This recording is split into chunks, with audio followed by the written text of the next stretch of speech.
दोस्तों अभी हाल ही में मैंने अपना पीएफ का पैसा विड्रॉ किया और उसके लिए मैंने एक ऑनलाइन प्रोसेस फॉलो किया और विद इन 7 वर्किंग डेज मेरा पीएफ का पैसा, मेरा पीएफ का अमाउंट मेरे अकाउंट में क्रेडिट हो गया। अब ये जो अमाउंट मेरा क्रेडिट हुआ, इसमें मेरे पीएफ का बैलेंस, मेरा पेंशन का बैलेंस बिना किसी टीडीएस के मुझे पूरा का पूरा 100% रिसीव हुआ। तो मैंने क्या एग्जैक्ट प्रोसेस फॉलो किया वो मैं आपको इस वीडियो में बताने वाला हूं। तो पीएफ विड्रॉल को लेकर आपके जितने भी क्वेश्चंस हैं, जैसे आपको कैसे अप्लाई करना है, ऑनलाइन अप्लाई करना है या ऑफलाइन अप्लाई करना है, क्या पीएफ के बैलेंस के साथ साथ पेंशन का बैलेंस भी आपको मिलेगा या नहीं मिलेगा, कितने दिनों में आपको मिलेगा और क्या इस पे कोई टीडीएस तो नहीं कटेगा, तो इस तरीके के जितने भी आपके क्वेश्चन हो सकते हैं वो सारे इस वीडियो में आपके एड्रेस होने वाले हैं। और इस वीडियो की सबसे खास बात यह है कि इसमें मैंने अपना पर्सनल केस आपको बताया हुआ है और मैं आपको प्रूफ के साथ बताऊंगा कि 7 वर्किंग डेज में मेरा पीएफ का पैसा पेंशन का पैसे के साथ बिना टीडीएस के मेरे अकाउंट में क्रेडिट हुआ। तो आइए बढ़ते हैं टॉपिक की तरफ। दोस्तों पीएफ का पैसा विड्रॉ करने के लिए आपको सबसे पहले गूगल पे जाना है और यहाँ पे सर्च करना है आपको पीएफ विड्रॉवल। तो यहाँ पे सबसे पहला लिंक आपको मिल जाएगा यूनिफाइड पोर्टल का, जो कि ईपीएफओ यानी प्रोविडेंट फंड डिपार्टमेंट का एक ऑफिशियल पोर्टल है जहां से आप अपना पीएफ विड्रॉल के लिए अप्लाई कर सकते हैं। तो इस पे आपको क्लिक करना है। दोस्तों आप देख सकते हैं ये employees provident fund organisation India का एक ऑफिशियल पोर्टल है। अब यहाँ पे सबसे पहले आपको लॉगिन करना होता है और लॉगिन के लिए आपको यूएन नंबर और अपने पासवर्ड की रिक्वायरमेंट होती है। तो अगर आपने अपना यूएन नंबर अभी तक एक्टिवेट नहीं किया है तो यहाँ पर आपको एक एक्टिवेट यूएन करके लिंक मिलता है। इस लिंक पर क्लिक करके सबसे पहले अपने यूएन को आपको एक्टिवेट करना होता है और अकॉर्डिंगली फिर उसके बाद आपको यहाँ पर लॉगिन करना होता है। अब बात आती है कि सर यूएन नंबर कहाँ से मिलेगा, तो आपकी जो सैलरी स्लिप होती है उसके ऊपर जनरली यूएन नंबर लिखा होता है। तो एग्जांपल के तौर पर यहाँ पर मेरे पास एक सैलरी स्लिप है और यहाँ पे देख सकते हैं आप कि यूएन नंबर यहाँ पर मेंशन हो रहा है। तो सैलरी स्लिप से आप आसानी से अपना यूएन नंबर निकाल सकते हैं। तो आइए लॉगिन ईपीएफओ पोर्टल पे। तो यहाँ पे एंटर कर दिया यूएन, पासवर्ड डाल दिया और जो यहाँ पर कैप्चा कोड दिख रहा है ये आपको डालना है। अब यहाँ पर ई नॉमिनेशन की बात कर रहा है तो अभी हम इसे लेटर कर देते हैं। अब यहाँ से आप देख सकते हैं आप लॉगिन हो गए। तो यहाँ से आप देख सकते हैं आपका यूएन नंबर, आपका नाम, date of birth, gender, Aadhaar, PAN, bank account number, mobile number, email ID, ये सब कुछ आपको यहाँ पर देखने को मिल जाता है। अब आगे बढ़ने से पहले आपको ये एक बार इंश्योर करना है कि आपकी जितनी भी केवाईसीज हैं वो आपकी अपडेट होनी चाहिए इस ईपीएफओ पोर्टल पे। तो आपका जो आधार नंबर है वो वेरीफाइड दिखना चाहिए, ऐसे ही आपका पैन नंबर भी वेरीफाइड दिखना चाहिए और आपका जो बैंक अकाउंट नंबर है वो भी यहाँ पर क्लियरली मेंशन आपको दिखना चाहिए।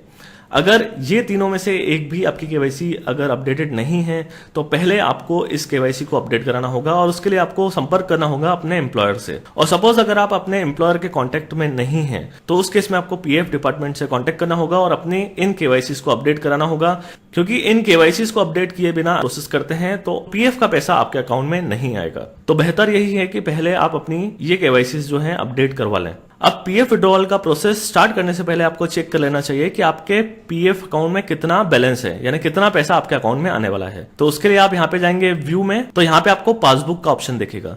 तो जैसे ही आप पासबुक पे क्लिक करेंगे तो ये एक अलग वेबसाइट पर लेके जाएगा आपको और यहाँ पे अगेन आपको अपने यूएन के बेसिस पे लॉग इन करना होगा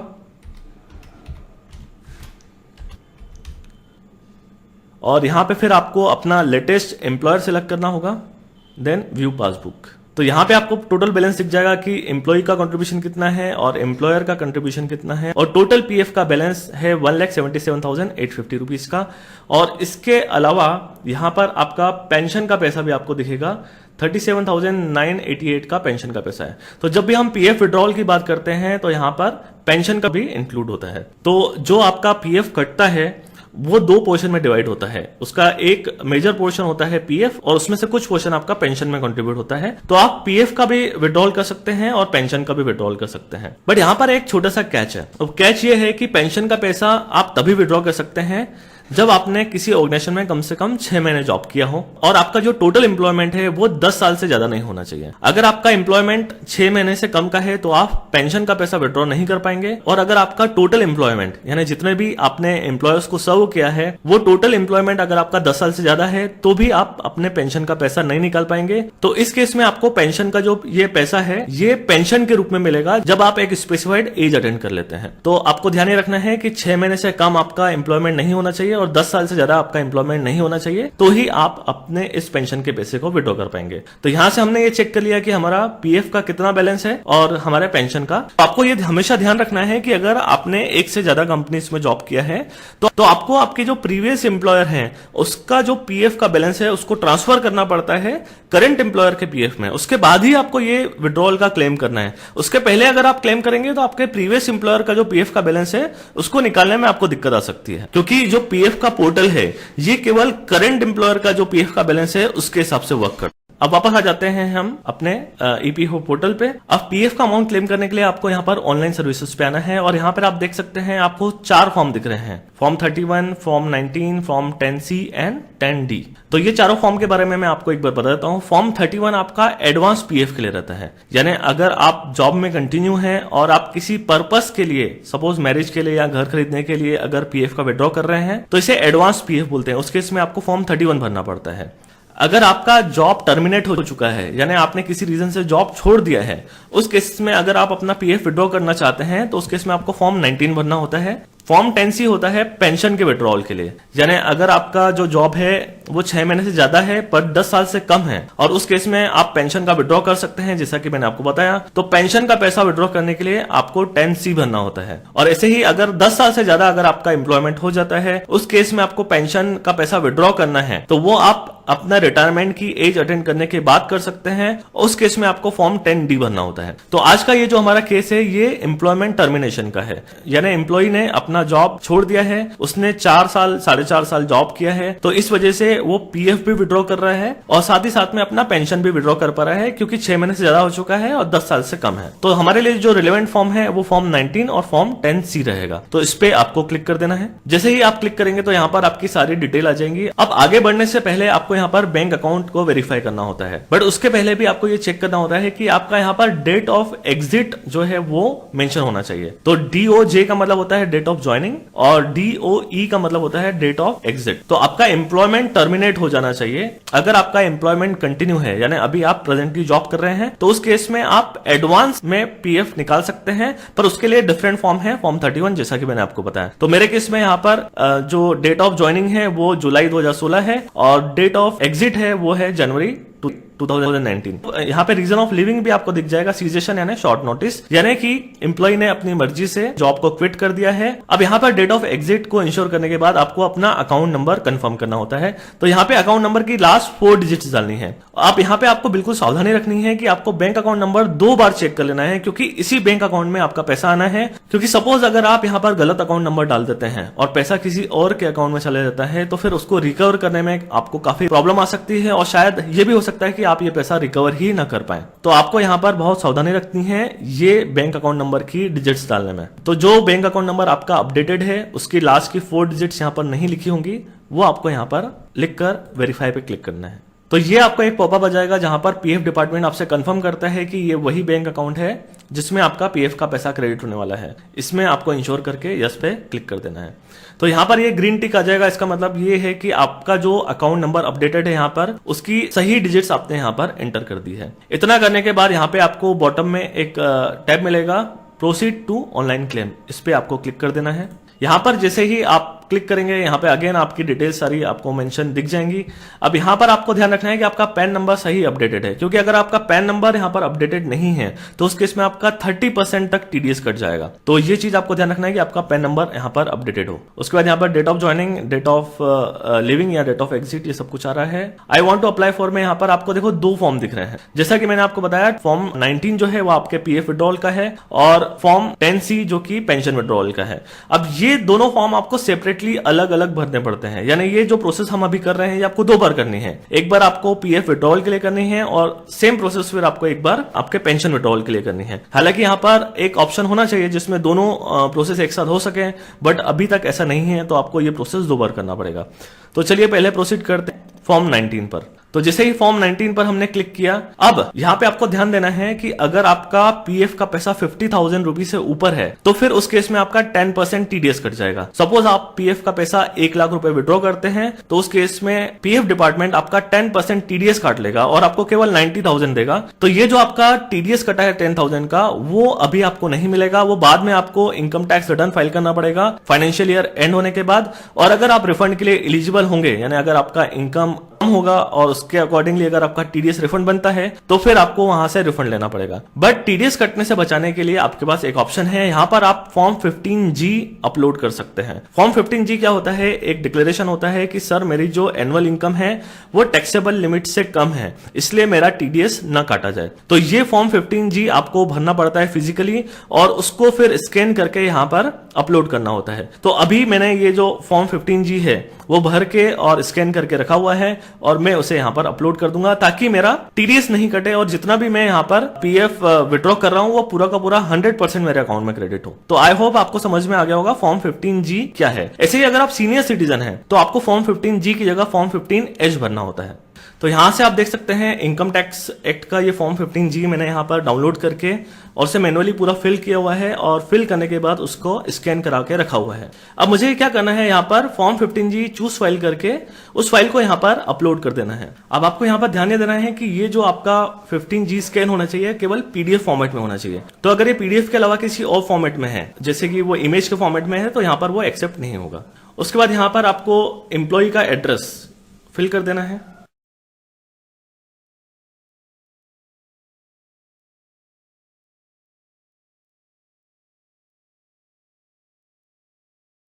इसके बाद यहां पे आपको टिक मार्क कर देना है और इसका मतलब है कि आप आधार क्रेडेंशियल से अप्लाई कर रहे हैं और ये साथ ही साथ सर्टिफाइड भी कर रहे हैं कि जो भी डेटा आपने दिया हुआ है ये करेक्ट है।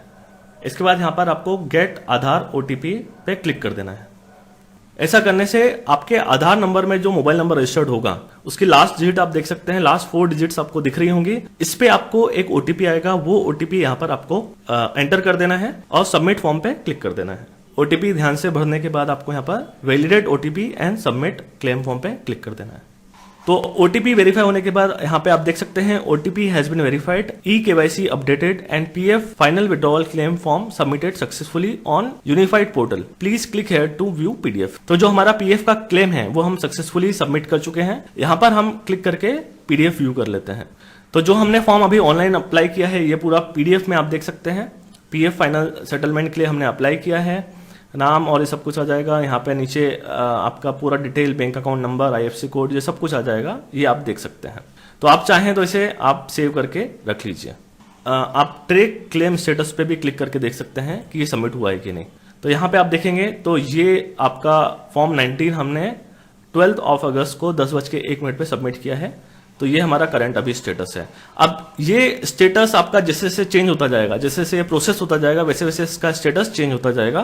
तो अच्छा, अभी हमने जो क्लेम किया है केवल पीएफ को क्लेम किया है, अभी हमें पेंशन को भी क्लेम करना बाकी है। जैसे कि मैंने आपको बताया कि हमें सेम प्रोसेस 2 बार करना पड़ेगा। तो अब सेकेंड टाइम हम प्रोसेस करते हैं तो उसके लिए फिर से आपको यहाँ पर अपना बैंक अकाउंट नंबर वेरीफाई कराना होगा। तो इस बार हम फॉर्म 10C भरने वाले हैं और एक बार फिर से आपको बैंक अकाउंट नंबर वेरीफाई करना होगा, लास्ट की 4 डिजिट वेरीफाई करना होगा। यस पे क्लिक करेंगे, ग्रीन टिक आ जाएगा। प्रोसीड फॉर ऑनलाइन क्लेम पे क्लिक करेंगे और इस बार हम क्लेम ऑप्शन में 10C सिलेक्ट करने वाले हैं क्योंकि हम पेंशन का विड्रॉल कर रहे हैं। उसके बाद अगेन सेम एम्प्लॉय एड्रेस हम यहां पर फिल कर देंगे। एड्रेस आपका पूरा फिल करने के बाद यहां पर आपको टिक करना है। उसके बाद गेट आधार ओटीपी पे अगेन क्लिक करना है।